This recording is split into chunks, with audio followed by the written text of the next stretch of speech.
ದಕ್ಷಿಣ ಕನ್ನಡ ಜಿಲ್ಲೆಯಲ್ಲಿ ಅಕ್ರಮವಾಗಿ ಕೆಂಪುಗಲ್ಲು ಗಣಿಗಾರಿಕೆ ಸೇರಿದಂತೆ ಯಾವುದೇ ಗಣಿಗಾರಿಕೆಯನ್ನ ಬೆಂಬಲಿಸುವ ಗ್ರಾಮ ಲೆಕ್ಕಾಧಿಕಾರಿ, ಪಂಚಾಯತ್ ಅಭಿವೃದ್ಧಿ ಅಧಿಕಾರಿಗಳ ವಿರುದ್ಧ ನಿರ್ದಾಕ್ಷಿಣ್ಯವಾಗಿ ಕ್ರಮ ಕೈಗೊಳ್ಳಲಾಗುವುದು ಎಂದು ದಕ್ಷಿಣ ಕನ್ನಡ ಜಿಲ್ಲಾಧಿಕಾರಿ ಡಾಕ್ಟರ್ ಕೆವಿ ರಾಜೇಂದ್ರ ಎಚ್ಚರಿಸಿದ್ದಾರೆ.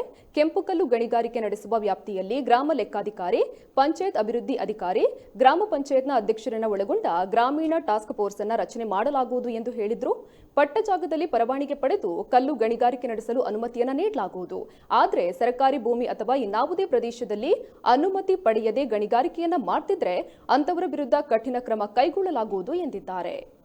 ಜಾಗದಲ್ಲಿ ತೆಗೆಯೋದಕ್ಕೆ ಅವಕಾಶ ಇಲ್ಲ.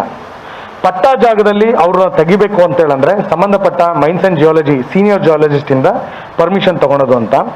ಇಲ್ಲಿ ಏನಾಗ್ತಾ ಇದೆ, ನಮ್ಮ ಜಿಲ್ಲೆಯಲ್ಲಿ ಎಲ್ಲೋ ಒಂದು ಕಡೆ ಪರ್ಮಿಷನ್ ತಗೊಂಡು ಬೇರೆ ಬೇರೆ ಕಡೆಗಳಲ್ಲಿ ಅನಧಿಕೃತವಾಗಿ ಕೆಂಪು ಕಲ್ಲಿನ ಗಣಿಗಾರಿಕೆ ಮಾಡ್ತಾ ಇರೋದು ಗಮನಕ್ಕೆ ಬಂದಿದೆ. ನಾವೀಗ ಒಂದು ಅವಕಾಶವನ್ನು ಕೊಟ್ಟು ಯಾರು ಅವರ ಪಟ್ಟ ಜಾಗದಲ್ಲೇ ಏನು ಪರವಾನಗಿ ಇಲ್ದೇನೆ ಮಾಡ್ತಾ ಇದ್ದಾರೆ ಅಂತವರನ್ನ ನಿಲ್ಲಿಸುವಂತ ಕೆಲಸ, ಮತ್ತೆ ಸರ್ಕಾರಿ ಜಾಗಗಳಲ್ಲಿ ಆಗದೆ ಇರೋದಕ್ಕೆ ಒಂದು ಗ್ರಾಮೀಣ